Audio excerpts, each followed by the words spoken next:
Hello दोस्तों, कैसे हैं आप सभी लोग। उम्मीद है सभी स्वस्थ होंगे, मस्त होंगे, जबरदस्त होंगे।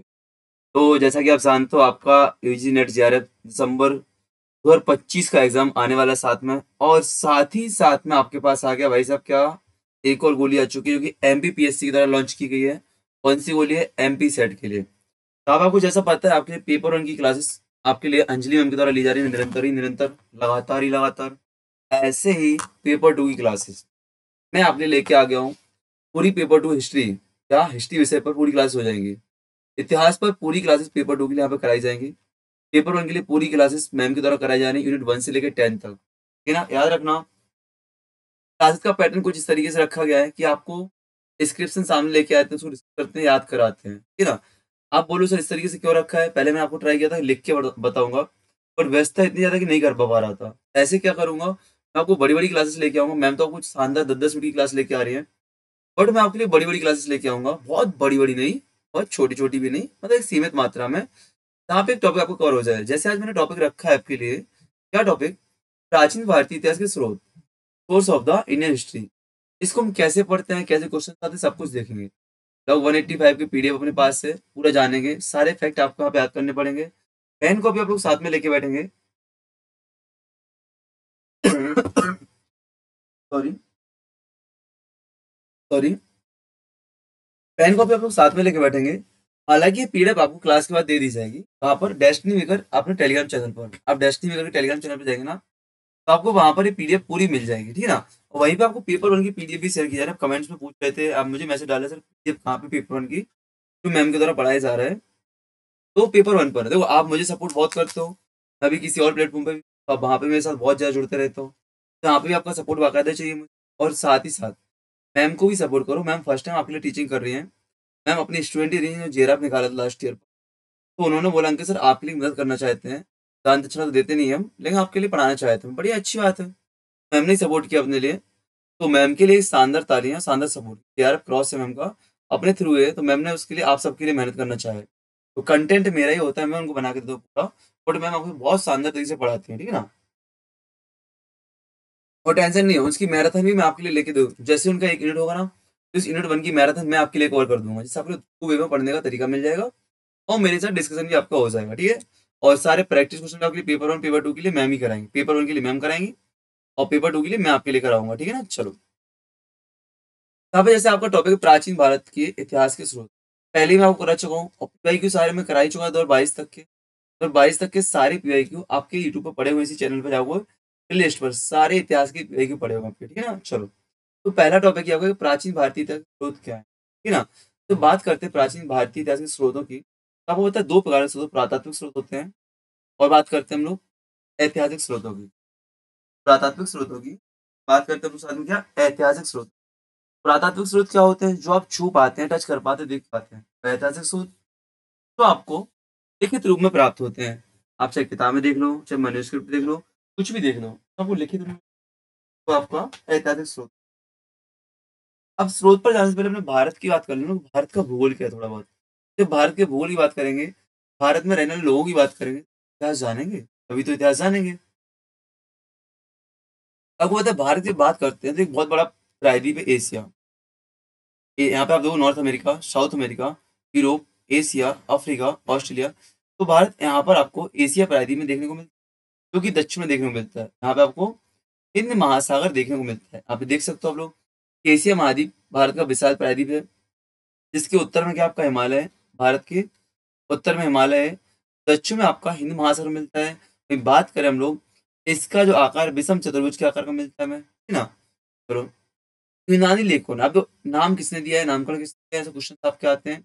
पर है ना, जो ग्रीक राइटर्स थे, इन्होंने क्या इसको इंडिया नाम दिया है, रेफर द इंडिया इन कब मिडिवल हिस्ट्री में। मध्यकालीन इतिहासकारों ने इसको क्या इंडिया नाम दिया है। तो ग्रीक्स ने इसको इंडिया कहा था, वही मध्यकालीन इतिहासकारों ने हिंद हिंदुस्तान कहा है। भारत की जब बात करते हैं, भरत, भारत का नाम कहाँ से पड़ा? तो ऋग्वेदिक काल की जो प्रमुख जनजाति थी भरत, उससे उत्पन्न इसका नाम माना था भारत। है ना? तो आपके बारे में भारत नाम कैसे पड़ा है? तो ऐसे हम लोग पूरे लाइन टू लाइन नहीं पढ़ेंगे। तो क्या, लाइन टू लाइन नहीं पढ़ेंगे, जो फैक्ट आपके एग्जाम के काम का है। आप लोग जब, मुझे पता है आप लोग जब यूजीसी नेट के लिए तैयारी कर रहे हैं, तो आप कहीं ना कहीं वो सारी चीजें पढ़ चुके हैं यूजी में, पीजी में। या आपने यूजीसी नेट की तरफ रुख तब मोड़ा है जब आपने किसी एग्जाम को दिया है और वो आपका एग्जाम हुआ नहीं है। चाहे पीएससी हो चाहे यूपीएससी हो, आप किसी एग्जाम को दे चुके हैं, वो एग्जाम आपका हुआ नहीं तो अभी नए विकल्प के रूप में यूजीसी नेट को रखा है, क्योंकि लेवल का एग्जाम है और अच्छा असिस्टेंट प्रोफेसर बनने के लिए बहुत डिमांडिंग एग्जाम है आपका, ठीक है ना। तब जाके आपने इस पेपर की ओर मूव ऑन किया है, मतलब आप सारी चीज़ों से परिचित हैं। बस काम का है आपका क्या है, क्रम से आपका पूरा सिलेबस मिल जाए और जो पीवाईक्यू हम लोग किए थे उसके आधार पर कंटेंट मिल जाए। आपको बता दूं, ये जो कंटेंट पूरा बनाया गया है पेपर 1 का और पेपर 2 का, पूरा पीवाईक्यू के आधार पर बनाया गया है, प्रीवियस क्वेश्चन के आधार पर बनाया गया है। वहां से क्वेश्चन लेते हैं बेसिक सा और वहां से कंटेंट देखते हैं क्या टॉपिक है, उस टॉपिक को पूरा हम लोग करते हैं रिसर्च और वहां से बनाते हैं कंटेंट आपके लिए, ठीक है ना। चलो, ठीक है ना। एक छोटा सा टॉपिक भारत का भौतिक विभाजन। वैसे हम लोग भारत को कई भौतिक विभाजन में बांटते हैं भूगोल के हिसाब से, पर इतिहास के दृष्टिकोण से देखें तो हम लोग 4 भौतिक विभाजन बांटते हैं। क्या?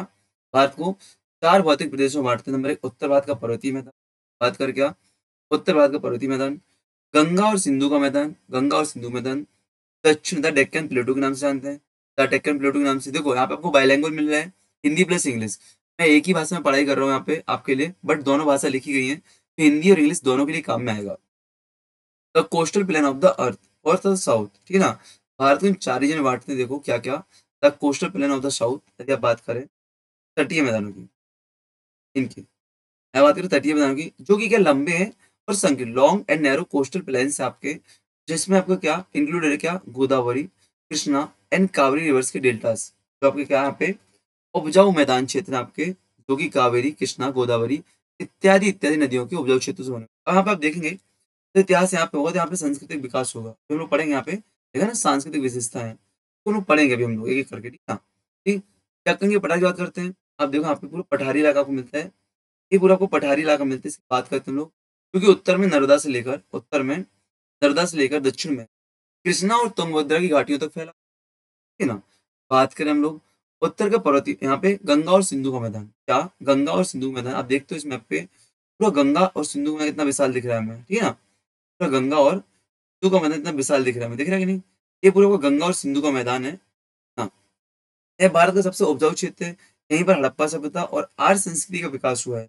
इसी को हम क्या आर्यावत कहते हैं, यदि आपने सुना होगा आर्यावत, आपसे पूछा गया है कि आर्यावत की संकल्पना का मतलब क्या है, क्या आर्यावर्त की संकल्पना का मतलब क्या, आपसे पूछा गया what is the Aryavart meaning in Indian map. तो आर्यावत क्या होता है आपका याद रखना, आर्यावत क्या है आपका, जो सिंधु और गंगा ब्रह्मपुत्र का मैदानी इलाका है, इसको हम आर्यावत के नाम से जानते हैं ना। जहाँ पे सिंधु सभ्यता और आर्य संस्कृति का विकास हुआ था आपका, इसको आपको याद रखना है, ठीक है ना। कहीं ऐसा मत बोलना आर्यावत मतलब कि आपका नेपाल, भूटान, जापान, सिक्किम, म्यांमार पूरा कवर करके। ये आपका अखंड भारत है, यदि मैं इसको ड्रॉ कर रहा हूँ, ये आपका अखंड भारत है। और आर्यावत में आपको क्या आ रहा है, आर्यावत में ये सारी चीजें यहाँ पे आ रही है, ठीक है ना, इनको याद रखना आपको। और बात करें उत्तर का पर्वतीय मैदान, जहाँ पे तराई की दलदली वनों से लेकर हिमालय की जो चोटियां विशालतम चीज सामने, यहाँ पे क्या कश्मीर घाटी, कांगड़ा घाटी, कंगेर घाटी, टेहरी, कुमाऊं एंड सिक्किम हिमालय आपका सम्मिलित उसमें होता है, ठीक है। चलो, तो भारत का भौतिक वजह सीरीज। अब बात करते हैं सांस्कृतिक कल्चरल विशेषताएं, कल्चरल फीचर्स कहाँ पे क्या है, आर्यावत क्षेत्र की कौन सी कल्चरल विशेषताएं, कहाँ की क्या है, तो यहाँ पे देखिए गौर, भारत की देखते हैं हम लोग, क्या कि उत्तर में आर्य संस्कृति का विकास हुआ, in the north India Aryan culture developed, while in the south Indian Dravidian culture flourished. आपको क्या, जब आपके उत्तर भारत में आर्य संस्कृति फल फूल रही थी, तभी दक्षिण भारत में देखते हो द्रविड़ संस्कृति आपको देखने को मिलेगी, क्या द्रविड़ संस्कृति फलती फूलती दिखेगी। तो अब ऑप्शन है यहाँ पे, आप देखोगे इतिहास में, जब आप उत्तर भारत का इतिहास पढ़ रहे होगे, तो उत्तर भारत के इतिहास के घटनाक्रम अलग समय के होंगे और साउथ इंडिया के घटनाक्रम कुछ आपके अलग समय के होंगे, आप देखोगे यहाँ पे, ठीक है ना। और साथ ही साथ आपके माइंड में एक चीज और आएगा, यहाँ पे हम जब लोह युग पढ़ते हैं तो यहाँ पे अलग टाइम होता है, यहाँ पे एक सिंधु घाटी यहाँ पे सुन होता है, यहाँ पे जब वैदिक काल पढ़ते हैं यहाँ पे एक अलग समय होता है, यहाँ पे आपकी दक्षिण भारत संगम काल आपको देखने को मिलता है। वही बात यहाँ पे कर रहे हैं, जब उत्तर भारत में आर्य संस्कृति का विकास हो रहा था, आर्यन कल्चर का विकास हो रहा था, तभी साउथ में क्या द्रविड़ कल्चर फल फूल रहा था। प्राचीन काल से भारत में क्या विभिन्न जाति, भाषा, धर्म, वेशभूषा और परंपराओं के लोग निवास करते हैं, क्या since ancient time India has been the home to diverse races, languages, religions, dresses and traditions. परिणाम स्वरूप क्या हुआ, इसके परिणाम स्वरूप भारत में सांस्कृतिक विविधता बहुत सारी देखने को मिलती है। आज भी देखते हैं हम लोग सांस्कृतिक विविधता कितनी अच्छी है, भारत की पहचान भी इससे बनी हुई है, लेकिन विविधता में एकता भारतीय संस्कृति की प्रमुख विशेषता रही, क्या विविधता में एकता कह रही है भारतीय संस्कृति की प्रमुख विशेषता रही है, ठीक है। साथ ही साथ प्राकृतिक सीमाओं के कारण क्या एकीकृत भारतीय संस्कृति का विचार विकसित हुआ है, जिसमें भाषा, साहित्य, समाज और धार्मिक आदर्शों को आगे बढ़ाया। क्या? प्राकृतिक सीमाओं का कारण क्या? एकीकृत भारतीय संस्कृति विकसित हुआ, जिससे क्या? भाषा, साहित्य, सामाजिक, धार्मिक आदर्शों ने आगे बढ़ाए। आप देख सकते हो एकीकृत भारत क्या है, पूरा एक साथ भारत चल रहा है, विभिन्न भाषा चल रही है, विभिन्न धर्म चल रहा है, विभिन्न संस्कृति, विभिन्न समाज चल रहा है। तो एक बात का ध्यान देना, अभी मैं आपको क्लास पढ़ा रहा हूँ ना, कुछ बातें डिस्कस कर रहा हूँ, तो यार रखना, देखो आपका सिर्फ जीआरएफ निकालना उद्देश्य नहीं है, जीआरएफ निकालना उद्देश्य नहीं है आपका, सेट एग्जाम क्वालिफाई करना आपका उद्देश्य नहीं है, आपका मेन उद्देश्य एपी, असिस्टेंट प्रोफेसर। तो आप कहीं ना कहीं उसके पीवाईक्यू यहाँ पे लेके चलेंगे, वो सारी चीजें आपको मिलेगी जो उसके एग्जाम में आती है, असिस्टेंट प्रोफेसर के एग्जाम में आती है। साथ ही साथ कुछ भाषा इसलिए कहीं कहीं, जैसे आपका हरियाणा में जाओ लिखित एग्जाम आपका होता है, उत्तर प्रदेश में जाओ तो एपी का लिखित एग्जाम होता है, फिर राजस्थान में मेंस होता है आपके, हर जगह पे आपकी तरह तरह के एग्जाम होते हैं। सिर्फ एमपी है जहाँ पे एमसीक्यू बेस्ड आपका क्वेश्चन होता है, परेशानी नहीं। बट और साथ ही साथ क्या, एपी में इंटरव्यू होता है। जब कोई भाषा की चर्चा चाहे पेपर 1 के लिए की जा रही हो, चाहे पेपर 2 के लिए की जा रही हो, आपसे वो चीजें पूछ सकता है, आपसे बाकायदा वो सारी चीजें पूछ सकता है, ठीक है ना। तो इन बात का याद रखना है, एक कहानियां जो बताते हो यहाँ पे, वो आपके इंटरव्यू के लिए क्या होंगे, महत्वपूर्ण होंगे। क्या होंगे आपके लिए? महत्वपूर्ण होंगे। चलो आगे बढ़े हम लोग, आगे बढ़े। चलो, तो इंटरव्यू और एपी की चर्चा आप करते रहोगे। प्राचीन साहित्य का उल्लेख, प्राचीन साहित्य में भारत का क्या उल्लेख किया गया है, क्या रेफरेंस दिया गया है? महाकाव्यों पुराणों में से क्या इस देश को भारतवर्ष या भारतवर्ष और निवासियों को भारतीय कहा गया? कहाँ पे? विष्णु पुराण में पूछा गया आपसे, इस पुराण में भारतवर्ष या भारतीयों को, निवासियों को भारतीय कहा गया? कहाँ पे? विष्णु पुराण में कहा गया है। वैसे ही कौटिल्य का अर्थशास्त्र कहता है, क्या कौटिल्य के अर्थशास्त्र में लिखा गया है, from the Himalayas to the sea, audience यूजन wide region is the domain of the Chakravarti king. चक्रवर्ती सम्राट कौन होता है? चक्रवर्ती सम्राट को होता है जो उत्तर में हिमालय से लेकर दक्षिण में समुद्र तक बहुत लाखों योजन, हजारों योजन तक क्या कहते हैं, साम्राज्य विस्तार करता है, वो आपका चक्रवर्ती सम्राट होता है। पूछा गया है चक्रवर्ती सम्राट की परिभाषा, बाकायदा पूछेगी आपसे क्यू आपका पोर्टल के अनुसार, याद रखना क्या है, ठीक है ना। अच्छा, बात करते हैं यहाँ पे क्या कि भैया किस प्रकार के अपने यहाँ पे जाति पाई जाती है, किस प्रकार का जाति समूह पाया जाता है। जैसे हमने नेग्रोटो सुना होगा, प्रोटो ऑस्ट्रेट सुना होगा, मंगोलाइट सुना होगा, मेडिटेरियन सुना होगा, भूमध्य सागरीय, वेस्टर्न ब्रिक ब्रिक्स पेपर्स सुना होगा, और नार्डिक आपने सुना होगा कि नहीं। तो बीएस गुहा साहब ने क्या किया है, बीएस गुहा, अब देखो कितना ऑथेंटिक, ये पूछा गया है कि किस महोदय ने भारत की प्रजातियों को कितने प्रकार से बांटा गया, तो मैंने 6 प्रकार से लिखा है, महोदय ने भाई साहब, बीएस गुहा महोदय ने। एग्जाम में पूछा, किसी में क्या किया भाई, छाप दिया है, लाइन टू लाइन आपका छाप दिया पीवाईक्यू से उठा के, याद रखना। बीएस गुहा साहब का क्लासिफिकेशन पूछा आपसे, तो उत्खनन से प्राप्त अस्थि पंजरों के आधार पर क्या बीएस गुहा ने भारतीय आदिम जातियों को 6 भागों में डिवाइड किया। नंबर 1 निग्रोटो, ठीक है ना, फिर proto Australoid, Mongoloid, Mediterraneans, western festivals और नॉर्डिक ना, और नॉर्डिक आपके आ रहे हैं। 6 प्रकार से अपनी भारतीय आदिम जातियों को बांटा किसने, बीएस गुहा साहब। आप देख सकते हो यहाँ पे आपको मेडिटेरियन यहाँ पे दिख रही है आपको, ठीक है नहीं, यहाँ पे आपको मैंगोलाइड आपको दिख रहे हैं, यहाँ पे आपको द्रविड़ दिख रहे हैं पूरे, ये आपके यहाँ पे मेडिटेरियंस दिख रही है। अभी इनके बारे में हम लोग डिटेल से पढ़ेंगे, डिटेल से पढ़ेंगे। अभी बात करते हैं, ठीक है ना, अभी बात करते हैं जो इनकी पहचान कैसे होती है, इनकी पहचान क्या, सिर क्या, जो एंथ्रोपोलॉजी वाले लोग होते हैं, ये इसको क्या एंथ्रोपोलॉजी रहे हैं, उन्होंने जो इनकी पहचान की, सिर की आकृति के आधार पर, आपकी नासिका मतलब नाक की सूजन के आधार पर, कैसे आपकी नाक लंबी है छोटी है, सिर आपका लंबा है छोटा है, आपका कद कैसा है, उस आधार पर। ऐसी बात करते हैं भाषा के आधार पर, तो हमारे लिंग्विस्टिक क्लासिफिकेशन, भाषा विद हमारे यहाँ पे, तो आपकी भाषा विद लैंग्वेज ग्रुप, तो इसमें क्या 4 प्रकार के लैंग्वेज ग्रुप के हिसाब से डिवाइड किया है। ऑस्ट्रिक, द्रविड़ भाषा परिवार, इंडो यूरोपीय भाषा परिवार और तिब्बत चीनी परिवार, मतलब कि हमारे यहाँ पे 4 भाषा परिवार रहते हैं, ऑस्ट्रिक, द्रविड़, इंडो यूरोपियन और तिब्बती चीनी भाषा परिवार। जैसे यहाँ पे देखते हैं निग्रोटो क्या होते हैं, नेग्रिटो क्या होते हैं, नेग्रिटो क्या होते हैं, याद रखना। शॉर्ट स्ट्रक्चर होता है, बोर्ड हेड होता है, थिक लिप्स होते हैं, बोर्ड नोज होता है और डार्क कॉम्प्लेक्शन होता है। नाटक कद होता है, कद कैसा, नाटक छोटा होता है, नाटक कद होता है चौड़ा, सिर देखो चौड़ा दिख रहा है आपको कि नहीं, दिख रहा है नहीं। मोटे लिप्स देखो, लिप्स आपको ओंठ मोटे दिख रहे हैं, चौड़ी नाक देखो आपको चौड़ी दिख रही है, नाक देखो यहाँ पे, ये देखो चौड़ी नाक दिख रही है। अब अपने आप से कंपेयर मत करना, मैं ऐसा हूँ या आप ऐसे हो, ठीक है ना, चौड़ी नाक दिख रही है आपकी, ठीक है ना। काला रंग आपको दिखाई दे रहा है। यहाँ पे आप नोट्स का एक पैटर्न देखेंगे, कंटेंट जो आपके लिए बनाया गया है पीपीटी बेस पर, एक पैटर्न देखेंगे कि जहाँ पे लगता है मुझे पिक्चर्स की आवश्यकता है, वहाँ पे पिक्चर्स, अब जैसे आएंगे अभिलेख, अब अभिलेख में आपको पिक्चर्स की आवश्यकता नहीं है। यहाँ यदि किसी विशेष अभिलेख के बारे में पढ़ रहे हैं अपन लोग, अब विशेष लोकेशन के बारे में पढ़ रहे हैं, आपको अभिलेख की पिक्चर लगाई जाएगी, ठीक है ना। तो जहाँ पे आपको लगता है पिक्चर्स की नीड है, तो आपको पिक्टोग्राफिक फॉर्म में ही पढ़ाया जाएगा, चाहे पेपर 1 हो, चाहे पेपर 2 हो आपका, चाहे पेपर 1 हो, चाहे पेपर 2 हो आपका, ठीक है ना। चलो बात का ध्यान रखना।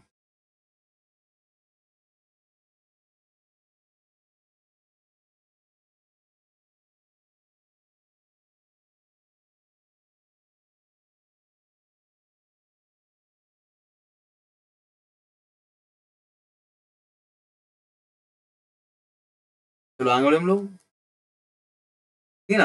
ये भारत की ये सबसे प्राचीन जाति है, सबसे प्राचीन जाति, ओल्डेस्ट रेस, ठीक है ना।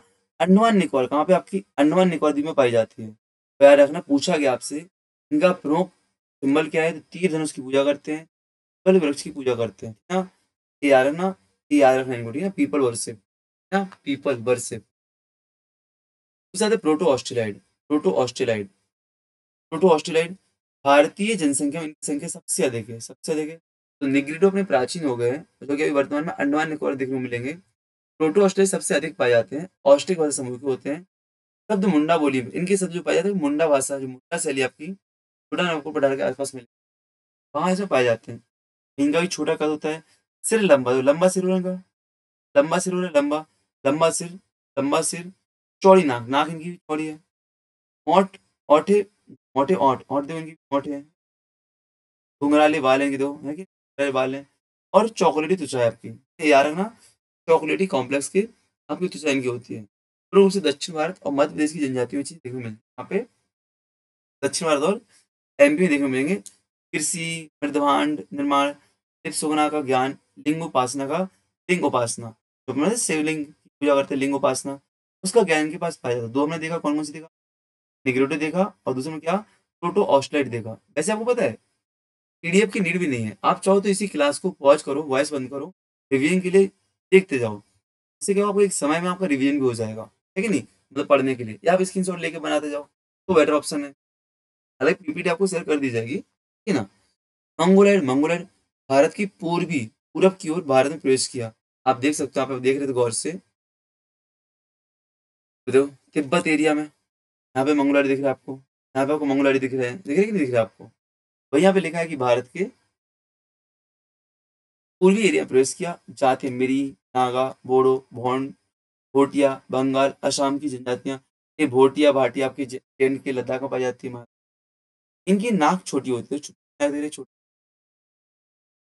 मोटे ओंठ होते हैं, पूरा चेहरा होता है, लंबा चौड़ा सिर होता है। भाषा तिब्बती चीनी समूह की इनकी भाषा है। एक उदाहरण बात करें, तंत्र वामचार शक्ति पूजा बात करते हैं, आपको इसको देख के बंगाली याद आ रहे होंगे, बंगाली, है कि नहीं। मेरी एक मैम है, सेम कंडीशन है, छोटी सी नाक है, फिर मोटे से ओंठ है। अब देखो उनको यहाँ पे इमेजिन कर पा रहा हूँ मैं कि नहीं। हालांकि उनका सिर लंबा चौड़ा नहीं, हार्ट से में हम लोग का फेस मिलता है। वही क्लास देख रहे होगे, आपकी गाली पड़ेगी मेरे को। हाँ, चौथा देखते हैं मेडिटेरियन, भूमध्य सागरीय, भूमध्य सागरीय। त्रिपुरा लोगों में प्रमुख अंश है इनका, लक्षण लंबा सिर है, मध्यम कद है, थोड़ा मुंह है और पतले होंठ हैं। होंठ कैसे पतले हैं, यदि आपको याद हो सिंधु घाटी शब्द में अंकल जी दिखते हैं, सिंधु घाटी शब्द में अंकल जी देखने को मिलते, ये अंकल लोग क्या सिंधु घाटी शब्द में भूमध्य सागरीय लोग थे, क्या थे, आपके भूमध्य सागरीय लोग थे। योगदान नौ परिवहन में, कृषि में, वाणिज्य व्यापार में और नगरीय सभ्यता के विकास में इनका योगदान रहा है ना। बात करते हैं हम लोग वेस्टर्न रेखाइस प्लेस, ना वेस्टर्न रेखाइस प्लस, अल्पाइन डिनार्निक और ऑर्मिनाइट प्रजाति होती है। अल्पाइन डिनार्निक और अर्माइनाइट, आर्मिनॉइड प्रजाति के आपके होते हैं, जो कि आपको गुजरात, बिहार भारत और मध्य भारत में पाए जाते हैं। अल्पाइन कहाँ पे, अल्पाइन कहाँ पे, गुजरात, बिहार, उत्तर भारत, मध्य भारत में, ठीक है ना। आपके डिनारिक, डिनारिक कहाँ पे, बंगाल, उड़ीसा, काठियावाड़, कन्नौर, तमिल सम्मिलित। और ऑर्मिनॉइड आपकी मुंबई की फारसी, ऑर्मिनॉइड आपकी मुंबई की फारसी। एक बार ऐसा क्वेश्चन पूछा गया पीवाई के मिक्स करने के लिए, इसको आपको याद करना पड़ेगा, ठीक है, थोड़ा बहुत कहाँ पे कैसे लोग पाए जा रहे हैं, ठीक है ना। हालांकि यदि आपका एंथ्रोपोलॉजी तो आपको बहुत महत्वपूर्ण टॉपिक, हिस्ट्री में इतनी चीज डीप में नहीं जाती है, कभी कभार जब किस्मत होती है ना। इनकी क्या, गहरी छाती, लंबी चौड़ी टांगे, चौड़ा सिर, छोटी नाक और पीली त्वचा आपकी होती है। अंतिम नॉर्डिक, ये नीली नीली आंखों वाले, ये कुछ यार नीली नीली आंखों वाले, नीली नीली आंखों में गाना गाया ना अपना, वही। तो लंबा सिर होता है इनका, श्वेत गुलाबी त्वचा होती है, ये आँखें होती हैं और सीधे या घुंघराले बाल हो सकते हैं। क्या? घुंघराले बाल आपको हो सकते हैं। आर्यों में इनकी विशेषता देखी जाती है। नॉर्डिक प्रजाति में क्या आर्यों की विशेषता इनमें देखी जा सकती है। ठीक है? ध्यान रखना आपको आर्यों देखी जा सकती है। किंतु कोई आर्य प्रजाति पद नहीं है, बल्कि भाषाई पद है। या आर्य आप देखते हो आर्य श्रेष्ठ पद है। क्या? आर्य मतलब आर्य। आर्य देखते हैं आर्य कोई आपका प्रजातीय पद नहीं है। आर्य आपको अपन ने अभी तक पढ़ा कोई आर्य भाषी लोग हमें आर्य है क्या? नहीं पढ़ा अपन ने? आर्य कोई आपको प्रजातीय पद नहीं, आर्य क्या है आपका श्रेष्ठता के आर्य पद लिखा गया। श्रेष्ठ व्यक्ति आर्य होगा, ठीक है? चलो, तो आपने क्या देखा यहाँ पे हमने सारी अभी क्लास चलेगी आपकी, एंड नहीं होगी। मैं ट्राई करूँ क्लास थोड़ी लंबी करूंगा, छोटी नहीं करूंगा, ठीक है ना? चलो, ठीक है ना? तो ये चीज आपने देखी, इसी मैं आपको यहाँ तक इसको पढ़ चुके, देखो मैच करो, करो रिवीजन।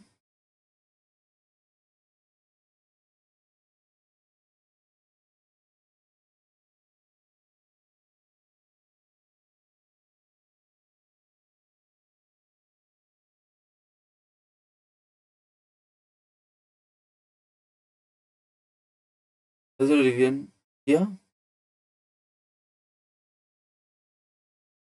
लोग पढ़ चुके पूरा, ठीक है ना? आगे बढ़े।